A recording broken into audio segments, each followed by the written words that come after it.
नमस्कार, news 18 India देख रहे हैं आप और मैं हूं आपके साथ शिवानी पांडे। कोरोना का खतरा अभी नहीं टला है, इसलिए बहुत जरूरी है कि आप मास्क का इस्तेमाल करते रहें। न्यूज 18 भी लगातार अपने दर्शकों से इस बात की अपील करता आया है कि जब भी घर से बाहर निकले मास्क का प्रयोग जरूर करें, जिसके लिए न्यूज 18 ने एक मुहिम भी शुरू की है, #मास्क पहनो इंडिया। तो जब तक आप किसी सुरक्षित स्थान पर ना पहुंचे तब तक मास्क का इस्तेमाल जरूर करते रहें। हिमाचल के किन्नौर में एक बड़ा हादसा हुआ है। वहां पहाड़ का एक बड़ा हिस्सा अचानक हाईवे पर आ गिरा, जिसकी चपेट में एक बस और कई गाड़ियां आ गई हैं। इस हादसे में 2 आदमियों की मौत भी हो गई है और 12 लोग घायल बताए जा रहे हैं। यह भी बताया जा रहा है कि यह हादसा तब हुआ जब 40 लोगों को लेकर एक बस किन्नौर से हरिद्वार जा रही थी। तभी पहाड़ का एक बड़ा हिस्सा बस पर गिर गया। मलबे की चपेट में कई दूसरे गाड़ियां भी आ गई और मलबे में कई लोगों के फंसे होने की खबर आ रही है। हादसे की सूचना मिलते ही राहत बचाव का काम शुरू कर दिया गया है। किन्नौर के एसपी के मुताबिक लगातार पहाड़ से पत्थर गिरने की वजह से रेस्क्यू ऑपरेशन में दिक्कत आ रही है। हालांकि एनडीआरएफ, एसडीआरएफ और आईटीबीपी की कई टीमें राहत और बचाव के काम में जुटी हुई हैं। इसी बीच प्रधानमंत्री नरेंद्र मोदी और गृह मंत्री अमित शाह ने हिमाचल प्रदेश के सीएम जयराम ठाकुर से बात कर घटना की जानकारी ली और हर संभव मदद का भरोसा दिया। और देखिए किस तरह वहां पर रेस्क्यू ऑपरेशन चलाया जा रहा है। स्थितियां काफी बिगड़ चुकी है, लेकिन उसके बावजूद क्योंकि चुनौतियां काफी हैं, मलबा लगातार अभी भी छोटे छोटे टुकड़े पहाड़ के टूटकर नीचे आ रहे हैं, जिसकी वजह से आईटीबीपी और एसडीआरएफ, एनडीआरएफ के जवानों को भी वहां पर परेशानियों का सामना करना पड़ रहा है। देखिए तस्वीरें, पहली तस्वीर में आप देख सकते हैं, ये उस वक्त की है जब ये पूरी घटना हुई, जब पहाड़ का बड़ा हिस्सा टूटकर नीचे हाईवे पर आ गिरा और ये बताया जा रहा है कि बस और कई गाड़ियां उसमें नीचे मलबे में ही दबी रह गई। वहीं दूसरी तस्वीर किस तरह मशक्कत कर रही है एनडीआरएफ, आईटीबीपी, एसडीआरएफ के जवान वहां पर तैनात हैं और इन जवानों की भी तारीफ करनी पड़ेगी, क्योंकि इतने चुनौतीपूर्ण माहौल में भी, चुनौतीपूर्ण स्थितियों से भी वो निपटने की पूरी कोशिश कर रहे हैं और जो लोग वहां पर फंसे हुए हैं मलबे के भीतर, उनको निकालने की कोशिश जारी है। बहुत बढ़िया। वहाँ एनडीआरएफ की टीम, आईटीबीपी की टीम और सीआईएसएफ की टीम जो है वहाँ पर मौके पर है। पुलिस वहाँ पर पहले ही पहुँच चुकी है, तो रेस्क्यू ऑपरेशन करने की कोशिश कर रहे हैं, लेकिन कठिनाई सिर्फ एक ही चीज़ की आ रही है, क्योंकि ऊपर से अभी तक भी पत्थर गिर रहे हैं। तो ऐसे में जैसे ही थोड़ी बहुत हमको वहाँ पर ऐसी संभावना लगती है कि पत्थर गिरना थोड़ा कम हो जाए, तो हमारी रेस्क्यू टीम वहाँ पर एकदम एंटर करेगी और रेस्क्यू करने की कोशिश करेगी। हम प्रयत्न कर रहे हैं जितने भी लोग फंसे हैं वो सुरक्षित वहाँ से निकल आए। अभी तक तो यही जानकारी आ रही है कि जी 50-60 के लगभग लोग हो सकते हैं, ये संख्या हो सकती है। अभी केंद्रीय गृह मंत्री जी का भी फोन था, उन्होंने भी एनडीआरएफ और आईटीबीपी के लिए आदेश दे दिए और साथ में ये भी कहा कि प्रदेश को जो भी सहयोग की आवश्यकता है, मदद की आवश्यकता है, उसके लिए उन्होंने कहा कि जो भी जरूरत पड़ेगी तुरंत बताएं।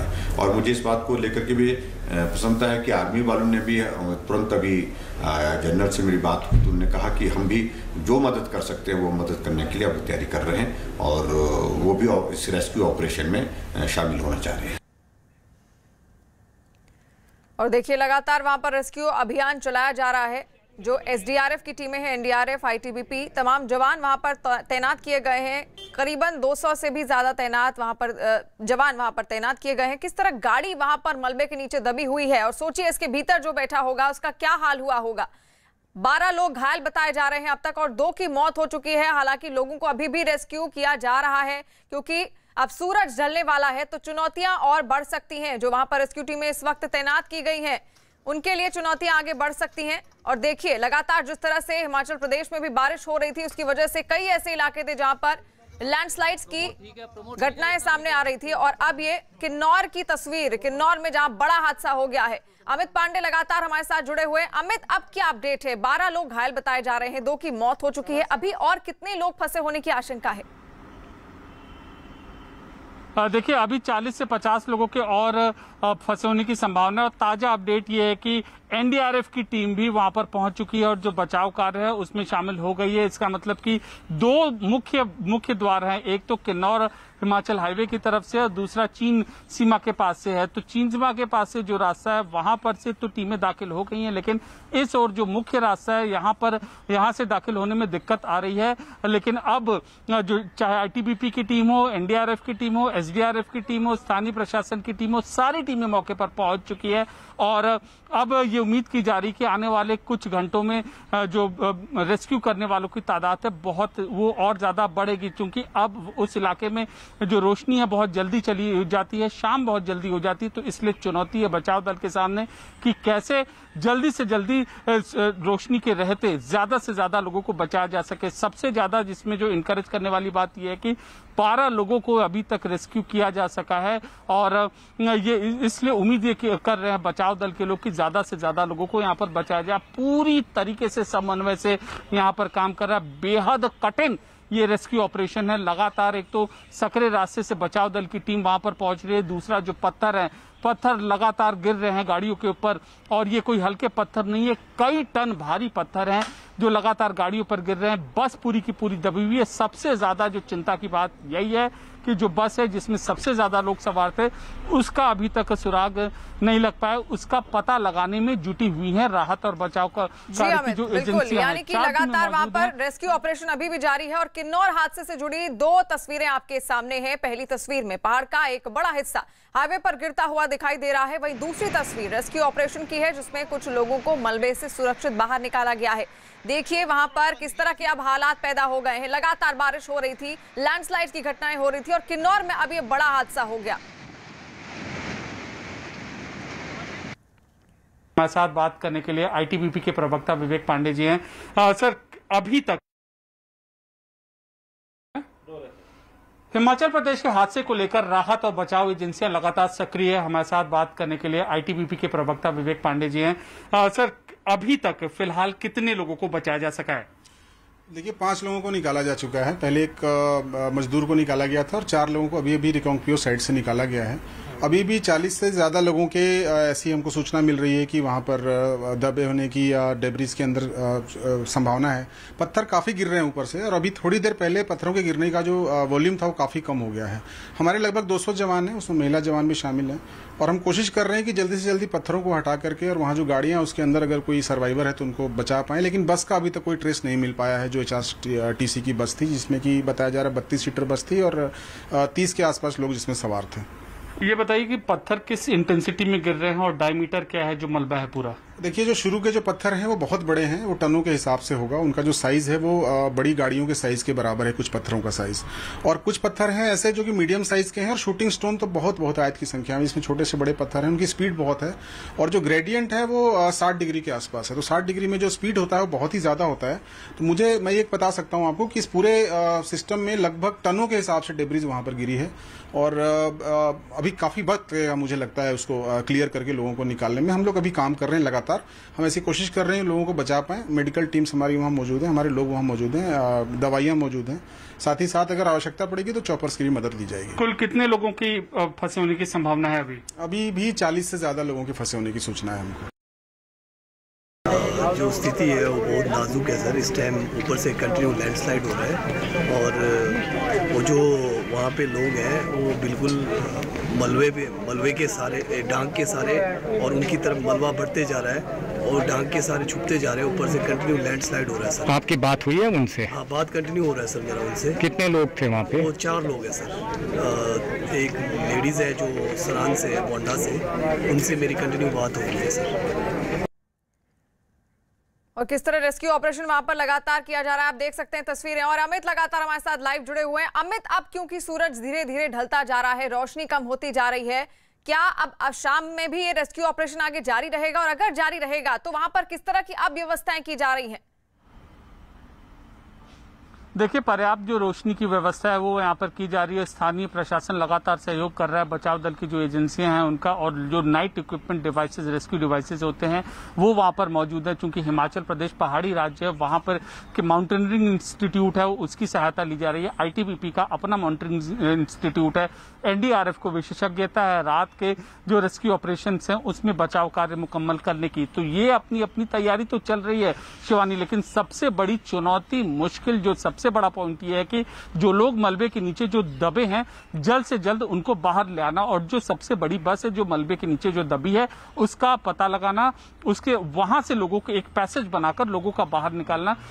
जब जिस भी समय ये शुरू हो जाएगा तो बचाव कार्य में बहुत ज्यादा तेजी आ जाएगी, और तमाम जो टीमें हैं, तमाम एजेंसियां हैं, उसी के मुताबिक अपनी रणनीति बनाई जा रही है। अगले कुछ मिनटों में हम ये या कह सकते हैं आधे एक घंटे में अगर इसी तरीके की स्थिति रही तो हम हवाई मार्ग के जरिए भी बचाव कार्य का जो ऑपरेशन है वो हम देख सकते हैं, जिसमें हेलीकॉप्टर्स को पहले ही तैनात रहने को कर दिया गया है। जी बिल्कुल, यानी कि आगे की रणनीति तैयार की जा रही है, क्योंकि कुछ ही देर में अब शाम हो जाएगी और ऐसे में चुनौतियां और बढ़ जाएंगी। बस में कई लोगों के फंसे होने की खबर के बाद राहत बचाव का काम तेज कर दिया गया। एनडीआरएफ, एसडीआरएफ और आईटीबीपी की कई टीमें राहत और बचाव के काम में जुटी हुई हैं। 4 तस्वीरें देखिए किस तरह वहां पर राहत बचाव कार्य, रेस्क्यू ऑपरेशन किया जा रहा है। और अब क्योंकि शाम ढलने वाली है, शाम होने वाली है और ऐसे में सूरज ढलेगा तो रोशनी कम होगी और ऐसे में आईटीबीपी, एनडीआरएफ और एसडीआरएफ की चुनौतियां बढ़ सकती हैं। लेकिन फिलहाल ये कहा जा रहा है कि वहां पर और मशीनरी लाई जा रही है ताकि रात को भी शाम को भी रेस्क्यू ऑपरेशन जारी रखा जा सके और लोगों को बाहर निकाला जा सके। पहली तस्वीर में देखिए किस तरह पहाड़ का हिस्सा टूटकर नीचे गिरता है और हाईवे के ऊपर वो आ जाता है, जिसकी वजह से वहां पर एक बस और कई गाड़ियां मलबे के नीचे ही दबी हुई हैं। और अरुण नेगी हमारे साथ जुड़ चुके हैं। अरुण, अब किस तरह की स्थिति वहां पर देखने को मिल रही है? आगे किस तरह रेस्क्यू ऑपरेशन चलाया जा रहा है? जी, अभी जो ताजा हालात है, जो किन्नौर में जो हादसा हुआ उसको लेकर जो सबसे बड़ी है कि राहत की जो पहाड़ से जो चट्टाने गिर रहे थे वो फिलहाल रुक चुके हैं। उसके बाद पत्थरों के आने के रुकने के बाद राहत कार्य को थोड़ा तेज कर दिया गया है और राहत कार्य तेज करने के बाद अभी ताजा अपडेट यही है कि वहाँ मौके से 2 शव और निकाल दिए गए हैं, जबकि 9 लोग इंजर्ड हैं। कुल मिलाकर 11 लोगों को वहां से रेस्क्यू किया गया है। और इसमें जो हमारे अभी थोड़ी देर पहले जो एचआरटीसी की जो बस चालक है महेंद्र पाल, उससे न्यूज 18 से खास बातचीत में यही कहा कि वहां मौके पर पहले भी ऊपर से पत्थर आ रहे थे तो बस को रोककर वो मौका देखने गए थे और उतने में पत्थर का जब बौछार जब ज्यादा हुआ तो वो बस को पीछे कर रहे थे। उतने में जब पत्थर आने के बाद उनको क्या हुआ कोई जानकारी नहीं और पत्थर के अंदर छुप गए थे, किसी तरह अपना जान बचा पाए। उनका यही कहना है कि मौके पर और 3 से 4 छोटी गाड़ी वहाँ मौके पर थे और उसमें कितने लोग थे वो उन्होंने नहीं देखा। अब उनका कहना यही है कि साफ तौर पर कि 30 से 40 लोग हो सकते हैं इस हादसे में शिकार। जी बिल्कुल, और जो लोग घायल हैं उनको किस तरह अस्पताल में पहुंचाया जा रहा है? उनके लिए क्या व्यवस्था है? उनकी क्या स्थिति है घायलों की? जी, अभी तक जो घायल है 9 लोगों को यहाँ पीएचसी बाबा नगर में लाया गया है। यहाँ से भी एक महिला जो उस हादसे का शिकार हुई है उनको जेएसडब्ल्यू अस्पताल छोलतू के लिए रेफर कर दिया गया है। लेकिन यहाँ से सबसे बड़ा चुनौती ये है कि किन्नौर जिले में इस वक्त जो घायल लोग अगर ज्यादा सीरियस हुए तो उनको ना तो आईजीएमसी ना पीजीआई कहीं भी नहीं पहुंचा। क्यों? क्योंकि 30 से 40 मीटर का जो सड़क है राष्ट्रीय उच्च मार्ग 5 है वो पूरी तरह कट चुका है। ऐसे में जो लोगों का एक मांग आज यही उठ रहा है किन्नौर में कि सरकार को तुरंत हेलीकॉप्टर सेवा शुरू कर इस जितने लोग जो इंजर्ड हुए हैं उनको तुरंत आईजीएमसी यानी कि घायलों के लिए व्यवस्था की जा रही है। और अमित पांडे हमारे सहयोगी ने हिमाचल प्रदेश के सीएम जयराम ठाकुर से क्या बातचीत की वो आपको सुनाते हैं। किन्नौर में जो है दुखद हादसा हुआ है और मुख्यमंत्री जो है रवाना हो रहे हैं किन्नौर के लिए। सर अभी क्या अपडेट है? सर अभी तक जो जानकारी मिली है तो उस जानकारी के मुताबिक 7 लोग जो है उसमें जो इंजर्ड है उनको निकाला गया है, 2 लोगों की डेथ हुई है। रेस्क्यू ऑपरेशन दोनों तरफ से चल पड़ा है और हमारी टीमें वहां पर पूरी ताकत के साथ लगी हैं और उम्मीद करता हूँ आज शाम तक जो रेस्क्यू ऑपरेशन पूरा हो जाना चाहिए। पता चल पाया सर संभावना कितने लोगों की हो सकती है? अभी तक यही माना जा रहा है कि बस है, बस के अलावा एक ट्रक था, टिप्पर था और 2-3 छोटी गाड़ी होने की संभावना है। तो ये कुल मिलाकर के 50 लोग, ज़्यादा से ज़्यादा 50 लोग ऐसे बताए जा रहे, इससे ज़्यादा नहीं। रेस्क्यू ऑपरेशन में सर डिफेंस की भी मदद लीजिए। आर्मी वाले आ रहे हैं और आर्मी की पूरे 2 चॉपर जो है रेस्क्यू ऑपरेशन के लिए यहाँ मूव कर रहे हैं और प्रधानमंत्री जी और गृह मंत्री जी से दोनों ने हमसे बातचीत की और जो भी मदद की जा सकती है उसके लिए हमने कहा कि केंद्र से मदद होगी। Thank you. तो यहाँ पर मुख्यमंत्री ने ये अपडेट दी है और मुख्यमंत्री यहाँ से अब किन्नौर के लिए रवाना हो गए हैं और जो रेस्क्यू ऑपरेशन है उसमें कहीं कहीं बीच में बाधा जो आ रही थी, जो पत्थर गिर रहे थे, ऐसा जो है बताया जा रहा था। अब मुख्यमंत्री खुद जो है किन्नौर के लिए रवाना हुए हैं। शिमला से कैमरा सहयोगी दीपक राणा के साथ रणबीर सिंह, न्यूज़ 18 हिमाचल। तो हिमाचल प्रदेश के मुख्यमंत्री भी अब किन्नौर के लिए रवाना हो गए हैं और किन्नौर में हुए हादसे के बाद राहत बचाव का काम तेजी से चल रहा है। आईटीबीपी मुख्यालय से अधिकारी रेस्क्यू ऑपरेशन पर नजर बनाए हुए हैं। लगातार आईटीबीपी मुख्यालय से मॉनिटरिंग की जा रही है इस पूरे रेस्क्यू अभियान की। लगातार सक्रियता बढ़ गई है हिमाचल प्रदेश में जो हादसा हुआ है उसके बाद, और आईटीबीपी मुख्यालय में जो पर्सनल्स हैं, जो अधिकारी हैं, लगातार सक्रिय हो गए हैं। और आप देख सकते हैं कि बस भी है और बाकी कुछ गाड़ियां हैं। अभी तक पहले तो वहाँ पर पत्थर लगातार गिर रहे थे, लेकिन थोड़ी देर पहले से रेस्क्यू ऑपरेशन शुरू हो गया है। वहाँ एनडीआरएफ की टीम, आईटीबीपी की टीम, आर्मी, पुलिस के लोग और प्रशासन उसमें रेस्क्यू में लगा हुआ है। अभी तक जो मेरी अभी बात हुई, जो वहाँ के हमारे डीसी हैं उनसे बात हुई, तो उन्होंने बताया कि 7 लोग घायल और 2 लोगों की मृत्यु अभी तक जो जानकारी मिली है, जितने लोगों को रेस्क्यू वो कर पाए। लेकिन ऐसा लगता है कि अभी जो बस जिसमें कि सवारियां थीं और अभी वो मलबे के नीचे दबी हुई है, कोई उसमें से बच पाया या उसमें से निकल पाया, या जो लोग ये साथ निकले हैं अभी तक कोई जानकारी नहीं कि कौन से वाहनों के ये लोग हैं। लेकिन एक बहुत ही दुखद घटना है, बहुत ही दर्दनाक घटना है अचानक से। और क्योंकि पिछले 2 दिन से वहाँ कोई बरसात भी नहीं हुई है, पहाड़ का गिर जाना अचानक से और बड़ी बड़ी चट्टानों का गिरना और बहुत दुखद है। प्रशासन, हमारी प्रदेश की सरकार लगातार लोगों को रेस्क्यू करने में लगा हुआ है। और साथ में हमारी जो केंद्र में माननीय प्रधानमंत्री जी, माननीय गृह मंत्री जी, हमारे राष्ट्रीय अध्यक्ष जी, वो भी लगातार स्थिति का जायजा बनाए हुए ले रहे हैं। और साथ ही मुख्यमंत्री जी से भी उन्होंने बात की है। मैंने स्वयं भी 2-3 बार डिप्टी कमिश्नर से भी बात की, और जो हमारे स्थानीय लोग हैं, हमारे जो नेता हैं हमारी पार्टी के, उनसे भी मैंने बात की है।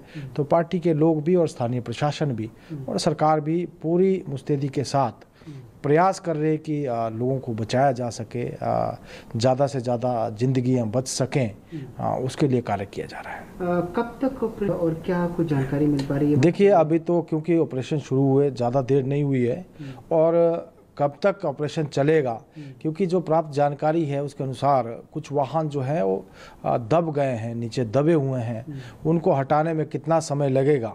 और क्योंकि बड़ी बड़ी चट्टानें वहाँ पर, जैसा मुझे जानकारी मिली है कि पहाड़ ऊपर से पहाड़ टूट कर आ गया और बड़ी बड़ी चट्टानें आई हैं, तो अभी मुझे लगता है कि काफ़ी समय उसमें लगेगा।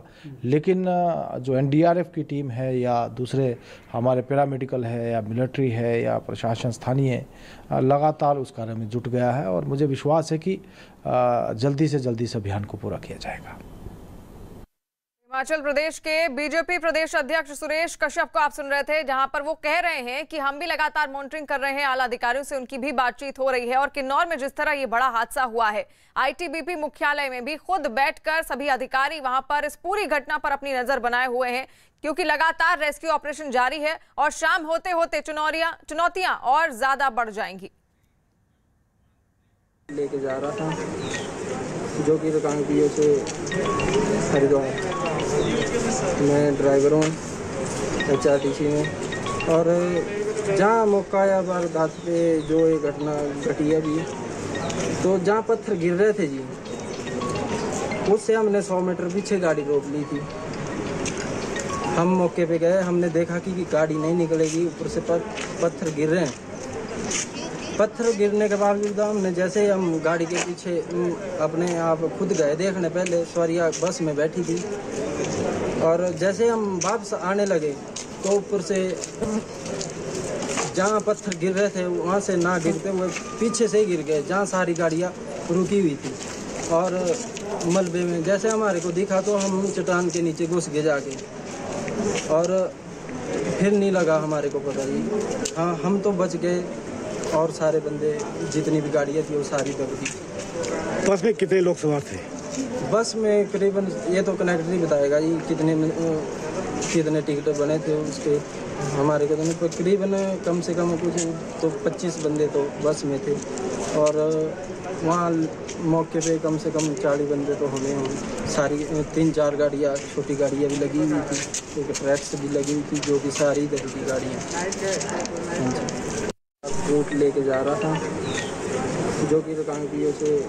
और ये बस का ड्राइवर था और रेस्क्यू ऑपरेशन अभी भी लगातार वहां पर जारी है। अमित पांडे हमारे सहयोगी लगातार जुड़े हुए हैं। अमित, अब क्योंकि चुनौतियां बढ़ती जा रही हैं और वहां पर जो अधिकारी हैं वो भी कह रहे हैं कि लगातार बारिश की वजह से वहां पर लैंडस्लाइड्स की अक्सर घटनाएं सामने आ रही हैं। फिलहाल अगर मौसम विभाग की बात की जाए तो मौसम विभाग का क्या कहना है? देखिए, मौसम विभाग के आकलन के मुताबिक थोड़ी बहुत बारिश की संभावना है और इससे पहले भी हल्की बारिश आज सुबह यहाँ पर हुई थी।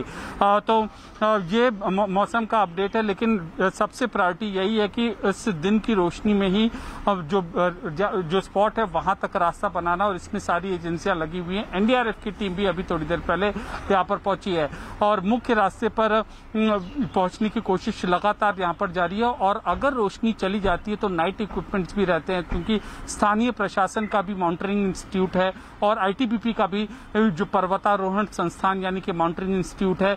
तो जो बचाव दल की जो टीम है वह प्रशिक्षित है इस तरीके के हादसों को डील करने के लिए। इससे पहले भी किन्नौर में हिमाचल प्रदेश में ऐसा हादसा हुआ था जब ये रेस्क्यू ऑपरेशन चलाया गया था। तो पर्याप्त अनुभव है, इक्विपमेंट है, सब कुछ है, लेकिन प्रकृति के आगे जैसा कहते हैं कि सबको इंतजार करना पड़ता है। तो वही स्थिति इस तरीके के रेस्क्यू ऑपरेशन में है कि पत्थरों के गिरने का जो सिलसिला है वो थोड़ा कम हो, जैसे ही कम हो तुरंत रास्ते तक टीम पहुंचे, तुरंत उस बस तक पहुंचे और तुरंत वहां से निकालने का काम जारी है। जहां तक एजेंसियों के अलर्ट होने का सवाल है, तमाम एजेंसियां अलर्ट पर है। लगातार केंद्र की एक विशेष टीम मॉनिटर कर रही है इस पूरे हालात को।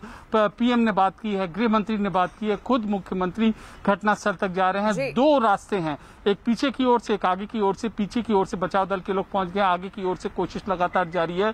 तो हम ये उम्मीद कर सकते हैं आने वाले कुछ मिनटों में या घंटों में, 1-1.5 घंटे में, कि जो बचाव दल से जो अभी पहले 4 थी, फिर 8 हुई, अब 12 हुई, बचाव दल जो बचाए गए लोगों की तादाद वो और ज्यादा बढ़ेगी। वो 15 हो जाएगी या 20 हो जाएगी और ज्यादा से ज्यादा बढ़ेगी अगले 1 या 2 घंटे में। इस बात की पूरी संभावना है। बिल्कुल अमित, इस पूरे रेस्क्यू ऑपरेशन पर आप अपनी नजर बनाए रखिए और हमारे साथ जुड़े रहिए। किन्नौर हादसे पर उत्तर प्रदेश के मुख्यमंत्री योगी आदित्यनाथ ने भी ट्वीट किया। उन्होंने अपने ट्वीट में लिखा कि हिमाचल प्रदेश के किन्नौर में भूस्खलन के हादसे में अनेक नागरिकों के फंसे होने का समाचार मिला। केंद्र सरकार और स्थानीय प्रशासन द्वारा युद्ध स्तर पर राहत और बचाव का काम जारी है। प्रभु श्री राम से प्रभावित नागरिकों की सकुशल वापसी हेतु प्रार्थना है। लगातार सभी जो बड़े नेता हैं वो भी इस घटना पर दुख जाहिर कर रहे हैं और जो वहां पर नागरिक फंसे हुए हैं उनकी सुरक्षा की वो लोग प्रार्थना कर रहे हैं। अमित लगातार हमारे साथ लाइव जुड़े हुए हैं। अमित, जो बस वहां पर थी, क्या उसका अब कुछ सुराग पता चल पाया है? क्योंकि नीचे खाई भी है और ऊपर हाईवे में जिस तरह से मलबा गिरा है, आखिर बस गिरी कहां है? नीचे खाई में या फिर उस मलबे में ही वो दबी रह गई? देखिए, सबसे बड़ी चिंता का विषय यही है। बचाव दल यही उम्मीद कर रहे हैं कि जो मलबे के नीचे वो बस दबी हो और मलबे को हटाने की जो प्रक्रिया है वो उसको शुरू करने की कोशिश कर रहे हैं। लेकिन शुरू करे कैसे? क्योंकि जो छोटे पत्थर के टुकड़े हैं वो लगातार गिर रहे हैं। तो अपनी जान पर खेलते हुए बचाव दल के जो सदस्य हैं, ये हमें बहुत तारीफ करनी होगी, वो इस बेहद मुश्किल बचाव के ऑपरेशन में लगे हैं और अभी उसी का जो पता लगाने की कोशिश की जा रही है। आखिरकार वो बस क्या है? उसमें करीब 34 लोग सवार थे। हिमाचल प्रदेश टूरिज्म कॉर्पोरेशन की वो बस थी और अब यही उम्मीद की जा रही कि उसका कम से कम तह तक उस बस का पता लगाया जा सके ताकि उसमें से ज्यादा लोगों को निकाला जा सके और वहां तक बचाव कार्य शुरू किया जा सके। जितने लोग फंसे हैं इस पूरे के पूरे हादसे में, सबसे ज्यादा जो तादाद है वो जो बस में फंसे हुए लोग हैं उनके लोगों की है और वहां तक बचाव एजेंसियां पहुंचने की कोशिश कर रही। बहुत भारी मलबा है, कच्चा पहाड़ है, मिट्टी है, पत्थर है, ये किलो के हिसाब से नहीं है, कई टन कई मन भारी ये मलबा है। पहले पत्थर गिरे, उसके बाद मिट्टी गिरी, उसके बाद फिर पत्थर गिरे और जब बचाव कार्य शुरू हुआ तो छोटे छोटे पत्थर गिरने लगे। सोचिए कितनी अहम, कितनी मुश्किल परिस्थिति है यहाँ पर, और उसके बीच में 12 लोगों को बचाया जा सका है और आगे भी बचाव दल की ये कोशिश है। तो प्रकृति की के सामने ये उम्मीद की जानी चाहिए कि लोग, बचाव दल यही उम्मीद कर रहे हैं कि थोड़ा सा कम हो, कम से कम पत्थर का गिरना, ताकि जो मुख्य रास्ता है किन्नौर और हिमाचल के शिमला के हाईवे वाला रास्ता। कार्यक्रम में उपस्थित अनेक देशों के राजनयिक गण, विभिन्न देशों में नियुक्त भारत के राजदूतगण, देवियों और सज्जनों, ग्लोबल पैंडेमिक के इस दौर में आज की ये बैठक बहुत अहम है। इतने बड़े संकट के बीच हम सरकार और भारत के उद्योग जगत की साझेदारी को मजबूत होते भी देख रहे हैं। मास्क, पीपीई, वेंटिलेटर से लेकर टीकाकरण तक देश को जो भी जरूरत पड़ी, जब भी जरूरत पड़ी, इंडस्ट्री ने आगे बढ़कर हर संभव योगदान दिया। इंडस्ट्री के आप सभी साथी, सभी संगठन भारत की ग्रोथ स्टोरी का बहुत बड़ा हिस्सा रहे। आप सभी के प्रयासों से भारत की इकोनॉमी अब फिर गति पकड़ रही है। आज शायद ही कोई दिन ऐसा हो जब न्यू अपॉर्चुनिटीज को लेकर किसी न किसी सीईओ का स्टेटमेंट ना आता हो या कोई रिपोर्ट ना आती हो। आईटी सेक्टर में रिकॉर्ड हायरिंग को लेकर भी हमने रिपोर्ट देखी है। ये देश में डिजिटाइजेशन और डिमांड की ग्रोथ का ही परिणाम है। ऐसे में अब हमारा प्रयास होना चाहिए कि हम इन नए अवसरों का उपयोग करते हुए अपने लक्ष्यों की तरफ 2 गुनी गति से बढ़े। साथियों, सीआईआई की ये बैठक इस बार 75वें स्वतंत्रता दिवस के माहौल में आजादी के अमृत महोत्सव के बीच हो रही है। ये बहुत बड़ा अवसर है भारतीय उद्योग जगत के नए संकल्पों के लिए, नए लक्ष्यों के लिए। आत्मनिर्भर भारत अभियान की सफलता का बहुत बड़ा दायित्व भारतीय उद्योगों पर है और मैं आप लोगों से कहना चाहता हूं कि सरकार आपके साथ है, आपके हर प्रयास के साथ है। आज देश में विकास के प्रति जो वातावरण बना है, अपने सामर्थ्य के प्रति जो विश्वास बना है, भारतीय उद्योग जगत को उसका पूरा लाभ उठाना चाहिए। बीते वर्षों में भारत में जो बदलाव आए हैं, चाहे सरकार की सोच और अप्रोच में हो, सरकारी व्यवस्थाओं के काम करने के तरीके में हो, वो आप सब स्वयं अनुभव कर रहे हैं, देख रहे हैं, महसूस कर रहे हैं। आज का नया भारत नई दुनिया के साथ चलने के लिए तैयार है, तत्पर है। जो भारत कभी विदेशी निवेश से आशंकित था, आज वो हर प्रकार के निवेश का स्वागत कर रहा है। जिस भारत की टैक्स से जुड़ी नीतियों से कभी निवेशकों में निराशा फैल जाती थी, आज उसी भारत में दुनिया का सबसे कॉम्पिटिटिव कॉर्पोरेट टैक्स है और फेसलेस टैक्स सिस्टम भी है। जिस भारत में दस्तावेजों में, कागजों में, कानूनों में उलझाना ब्यूरोक्रेसी की पहचान माना जाता था, वहीं आज ease of doing business rank में बड़ी छलांग लगा रहा है।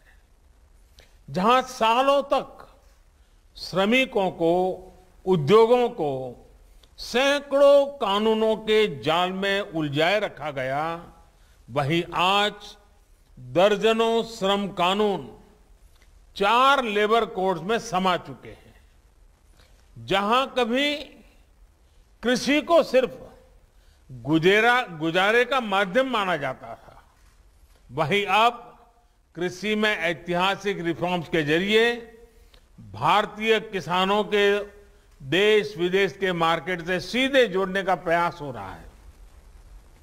इन्हीं सब प्रयासों का नतीजा है कि आज भारत में रिकॉर्ड एफडीआई भी आ रहा है और एफपीआई में भी नए रिकॉर्ड बन रहे हैं।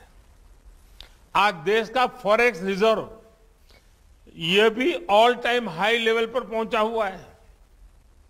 साथियों, नए भारत का थॉट प्रोसेस क्या है, उसका एक उदाहरण मैं आपको देना चाहता हूं। एक समय था जब हमें लगता था कि जो कुछ भी विदेशी है वही बेहतर है। इस साइकोलॉजी का परिणाम क्या हुआ, ये आप जैसे इंडस्ट्री के दिग्गज भली भांति समझते हैं। हमारे अपने ब्रांड भी जो हमने सालों की मेहनत के बाद खड़े किए थे, उनको विदेशी नामों से ही प्रचारित किया जाता था। आज स्थिति तेजी से बदल रही है। आज देशवासियों की भावना भारत में बने प्रोडक्ट्स के साथ है। कंपनी भारतीय हो ये जरूरी नहीं, लेकिन आज हर भारतीय भारत में बने प्रोडक्ट्स को अपनाना चाहता है। यानी देश मन बना चुका है। अब उद्योग जगत को इस मन के मुताबिक अपनी नीति बनानी है, रणनीति बनानी है। आत्मनिर्भर भारत अभियान में आगे बढ़ते हुए ये आपको बहुत मदद करेगा। दूसरा एक फैक्टर है जिस पर भी आपको ध्यान देना चाहिए, ये है भारतवासियों का बढ़ता हुआ आत्मविश्वास। इस आत्मविश्वास को हम हर सेक्टर में देख रहे हैं। अभी हाल ही आपने ओलंपिक्स के मैदान में इसे अनुभव किया है। आज भारत के युवा जब मैदान में उतरते हैं तो उनमें मन में वो हिचक नहीं होती। वो मेहनत करना चाहते हैं, वो रिस्क लेना चाहते हैं, वे नतीजे लाना चाहते हैं। Yes, we belong to this place, ये भाव आज हम अपने युवाओं में देख रहे हैं। इसी प्रकार का आत्मविश्वास आज भारत के स्टार्टअप्स में है। आज यूनिकॉर्न्स नए भारत की पहचान भी बन रहे हैं। 7-8 साल पहले भारत में 3-4 यूनिकॉर्न्स रहे होंगे। आज भारत में करीब करीब 60 यूनिकॉर्न्स हैं। इनमें से 21 यूनिकॉर्न तो बीते कुछ महीनों में ही बने हैं। और ये बात आपने भी नोट की होगी कि यूनिकॉर्न्स अलग अलग सेक्टर में आ रहे हैं। हेल्थ टेक, सोशल कॉमर्स में यूनिकॉर्न्स का बनना ये संकेत दे रहा है कि भारत में हर स्तर पर कितना बदलाव हो रहा है। बिजनेस में रिस्क लेने की प्रवृत्ति, अपने सामर्थ्य पर भरोसा करने की प्रवृत्ति लगातार बढ़ रही है। इतनी बड़ी महामारी में भी हमारे स्टार्टअप्स के एम्बिशंस बुलंदियों पर है। इन्वेस्टर की ओर से भी इंडियन स्टार्टअप्स के लिए रिकॉर्ड रिस्पांस देखने को मिला है। स्टार्टअप्स की रिकॉर्ड लिस्टिंग भारतीय कंपनियां और भारतीय मार्केट के लिए एक नए युग की शुरुआत है। ये इस बात का भी एक और सबूत है कि भारत के पास ग्रोथ के असाधारण अवसर उपलब्ध है, ट्रिमेंडस स्कोप उपलब्ध है। साथियों, टेक्नोलॉजी को लेकर आज देश में जो उत्साह है वो सरकार को तेजी से रिफॉर्म्स के लिए प्रेरित करता रहा है। जो रिफॉर्म्स हमने किए हैं वो कोई आसान फैसले नहीं थे, कोई साधारण बदलाव नहीं थे। इन सारे रिफॉर्म्स की मांग दशकों से की जा रही थी। इनकी जरूरत हर कोई बता रहा था। इस बारे में बातें तो खूब होती थी, लेकिन फैसले नहीं लिए जाते थे क्योंकि ये मान लिया गया था कि ये बदलाव करना बहुत मुश्किल काम है। लेकिन आपने भी देखा है कि हमने वही फैसले कैसे पूरी दृढ़ता के साथ लिए हैं, यहां तक कि पैंडेमिक के दौरान भी रिफॉर्म की प्रक्रिया जारी रखी। और आप ये भी देख रहे हैं कि देश कैसे इन फैसलों के साथ खड़ा हुआ है। जैसे कॉमर्शियल कोल माइनिंग की शुरुआत की गई है, प्राइवेट सेक्टर पार्टिसिपेशन को खुलकर बढ़ावा दिया जा रहा है, डिफेंस सेक्टर में बड़े बड़े रिफॉर्म्स की शुरुआत की गई है, स्पेस और एटॉमिक सेक्टर जैसे एरियाज को प्राइवेट सेक्टर के लिए खोला गया है। आज नॉन स्ट्रेटेजिक के साथ साथ स्ट्रेटेजिक सेक्टर में भी प्राइवेट प्लेयर्स को अवसर दिया जा रहा है। सरकार के नियंत्रण को कम किया जा रहा है। ये सब मुश्किल फैसले आज मुमकिन हो रहे हैं क्योंकि देश अपने प्राइवेट सेक्टर पर, आप सभी पर भरोसा करता है। जैसे जैसे इन एरियाज में हमारी कंपनियां सक्रिय होगी, इनमें संभावनाओं का विस्तार होगा। हमारे युवाओं को ज्यादा से ज्यादा अवसर मिलेंगे, इनोवेशंस का एक नया दौर शुरू होगा। साथियों, हमारी इंडस्ट्री पर देश के विश्वास का ही नतीजा है कि आज ईज ऑफ डूइंग बिजनेस बढ़ रहा है और ईज ऑफ लिविंग में इजाफा हो रहा है। कंपनीज एक्ट में किए गए बदलाव इसका बहुत बड़ा उदाहरण है। आज ऐसे कितने ही प्रावधानों को डीक्रिमिनलाइज किया जा रहा है जो कभी हमारे उद्यमियों के लिए सरदर्द से कम नहीं थे। इसी तरह एमएसएमई सेक्टर को भी प्रोत्साहित करने के लिए कई कदम उठाए गए हैं जो उन्हें सीमित करने वाली मजबूरियों से मुक्त करेंगे। स्टेट लेवल रिफॉर्म्स पर भी आज विशेष ध्यान दिया जा रहा है। राज्यों को भी भागीदार बनाया गया है और उन्हें एडिशनल स्पेंडिंग फैसिलिटी दी जा रही है। मेक इन इंडिया के साथ साथ एम्प्लॉयमेंट और एक्सपोर्ट को गति देने के लिए देश ने प्रभावी पीएलआई स्कीम भी शुरू की है। ये सभी रिफॉर्म्स आज इसलिए हो रहे हैं क्योंकि आज देश में जो सरकार है वो रिफॉर्म्स कंपल्सन में नहीं कर रही है, बल्कि रिफॉर्म्स हमारे लिए कन्विक्शन का विषय है। आज भी हमारी रिफॉर्म्स की स्पीड बनी हुई है। अभी पार्लियामेंट के इसी सेशन में ऐसे कई बिल्स पास हुए हैं जो देश के इन प्रयासों को और गति देंगे।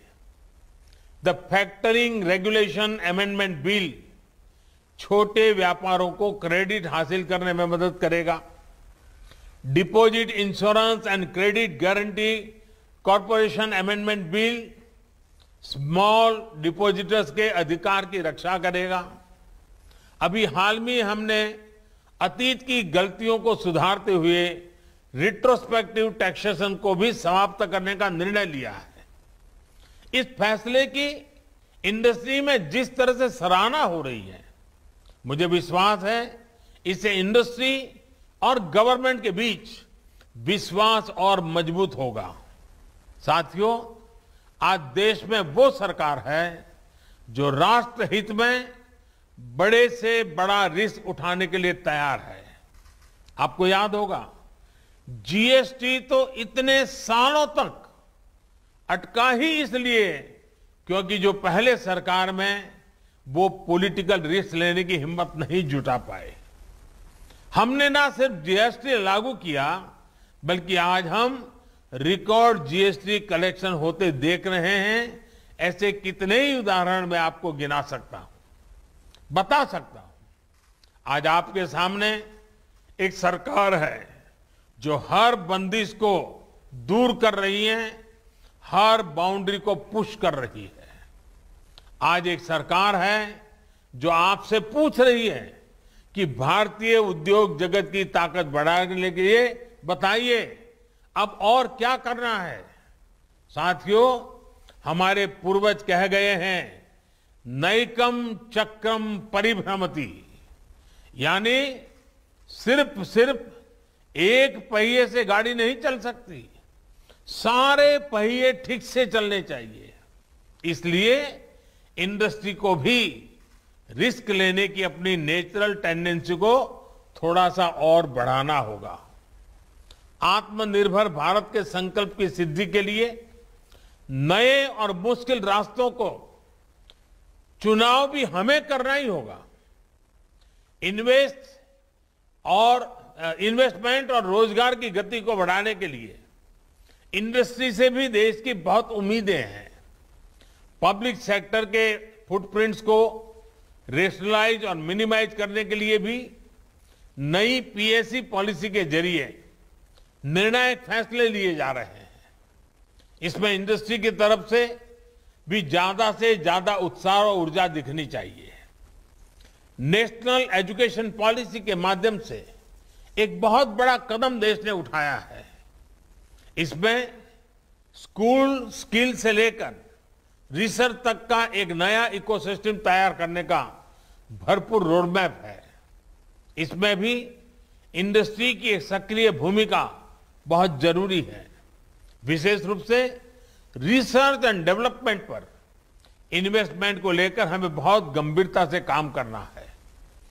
आत्मनिर्भर भारत के लिए R&D पर हमारा इन्वेस्टमेंट हमें कई गुना बढ़ाना होगा और ये सिर्फ सरकारी प्रयासों से ही संभव नहीं है।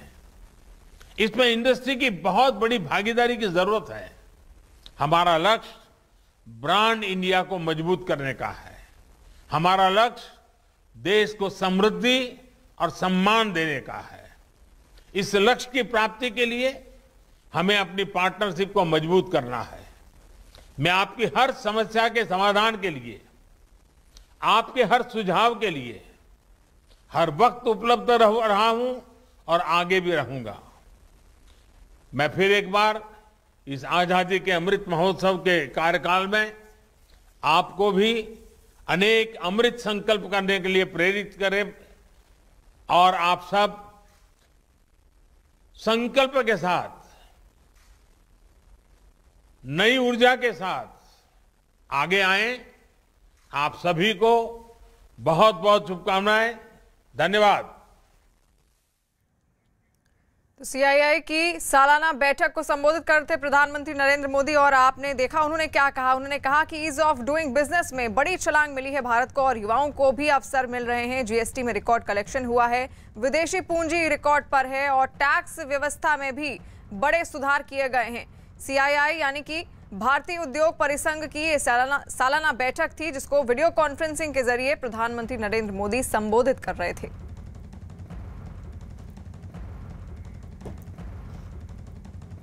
और उन्होंने कहा कि ईज ऑफ डूइंग बिजनेस में बड़ी छलांग मिली है, वहीं युवाओं को भी कई अवसर मिल रहे हैं। जीएसटी की अगर बात की जाए, उन्होंने कहा जीएसटी कई सालों तक टली थी और उसके बाद जीएसटी में अब रिकॉर्ड कलेक्शन किया गया। विदेशी पूंजी रिकॉर्ड पर है, टैक्स व्यवस्था में भी बड़े सुधार किए गए और सुधारों के लिए नए बिल भी पास हुए। टैक्स व्यवस्था को लेकर उन्होंने कहा कि बड़े सुधार उसमें किए गए। सीआईआई की सालाना बैठक को वो संबोधित कर रहे थे वीडियो कॉन्फ्रेंसिंग के जरिए। वहीं हिमाचल के किन्नौर में एक बड़ा हादसा हुआ। वहां पहाड़ का एक बड़ा हिस्सा अचानक हाईवे पर आ गिरा जिसकी चपेट में एक बस और कई गाड़ियां आ गई। इस हादसे में 2 आदमियों की मौत हो गई है और 12 लोग घायल बताए जा रहे हैं। ये बताया जा रहा है कि हादसा तब हुआ जब 40 लोगों को लेकर एक बस किन्नौर से हरिद्वार जा रही थी, तभी पहाड़ का एक बड़ा हिस्सा बस पर गिर पड़ा।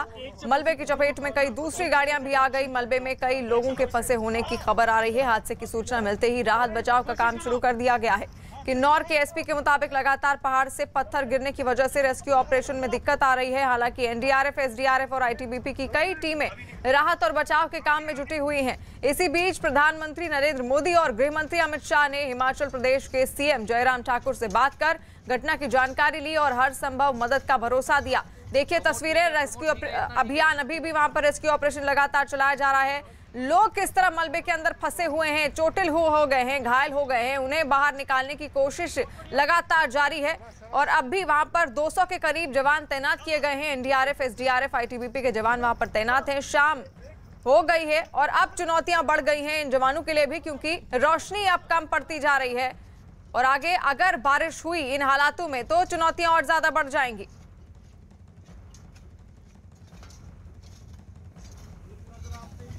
ठीक है।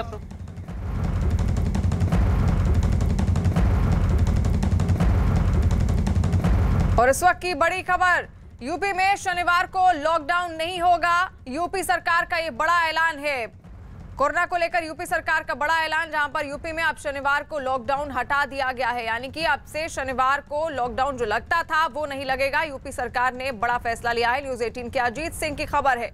कोरोना के आंकड़े कुछ कम हुए हैं, जिसकी वजह से फैसला लिया गया है। यूपी में अब शनिवार को लॉकडाउन नहीं होगा। यूपी सरकार का बड़ा ऐलान लॉकडाउन को लेकर। न्यूज़ 18 के अजीत सिंह की खबर है, जहां पर कोरोना के आंकड़े जिस तरह कम होते हुए दिखाई दे रहे हैं, उसको लेकर फैसला लिया गया है यूपी सरकार द्वारा, जहां पर अब शनिवार को लॉकडाउन खत्म कर दिया गया है। अजीत हमारे साथ फोन लाइन पर जुड़ गए हैं। अजीत, और क्या जानकारी लॉकडाउन को लेकर? क्या रविवार का जो लॉकडाउन है वो जारी रहेगा?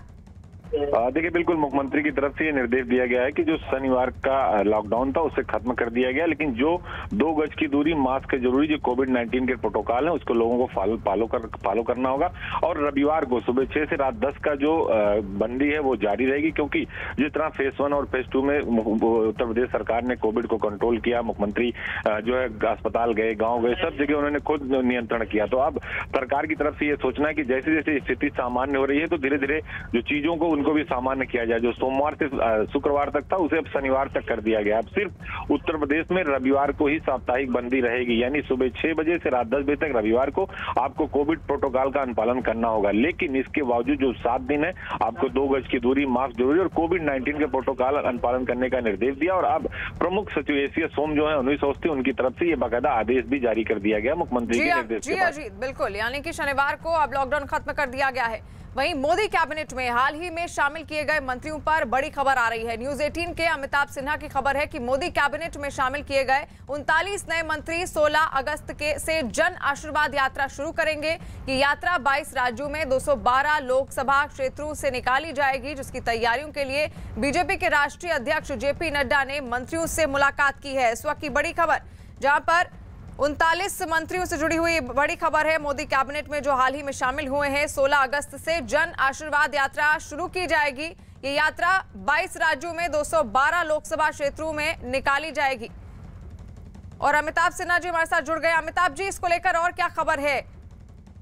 देखिए, इसमें 2-3 चीजें साफ है कि पिछले 3-4 दिनों में बीजेपी अध्यक्ष जेपी नड्डा कम से कम 20 मंत्रियों से मिल चुके हैं। सोमवार को उन्होंने 20 मंत्रियों से मुलाकात की थी, मंगलवार को 9 मंत्रियों से मिले थे और आज भी वो पार्लियामेंट में 11 मंत्रियों से मुलाकात की है। और इस यात्रा को अंतिम रूप दिया गया। कल एक बड़ी बैठक हुई थी बीजेपी कार्यालय में, जिसमें जेपी नड्डा खुद मौजूद थे, पार्टी के महासचिव तरुण चुग वहां मौजूद थे और संगठन मंत्री। तो इसका मुख्य मकसद ये है कि कम से कम 220 लोकसभा क्षेत्रों से लोगों के साथ सीधा तार जोड़ना। दूसरा मकसद है नए मंत्रियों को, जो ज्यादातर जिसमें जो सरकार ने कहा था जिसमें ओबीसी मंत्री हैं, उनको ये दिखाना कि सरकार पिछड़ों के लिए और जो पिछड़ी जातियां उनके लिए कितना कुछ कर रही है। मंत्रिमंडल में अब तक की रिकॉर्ड जगह दी गई है। और साथ ही साथ प्रधानमंत्री ने कहा कि 15 अगस्त के बाद ही अपने क्षेत्रों में जाएं, इसलिए 15 अगस्त के बाद की तैयारी की गई। बिल्कुल, तो यहाँ पर आपको बता दें कि अब जन आशीर्वाद यात्रा की शुरुआत की जाएगी और ये यात्रा 22 राज्यों में होगी।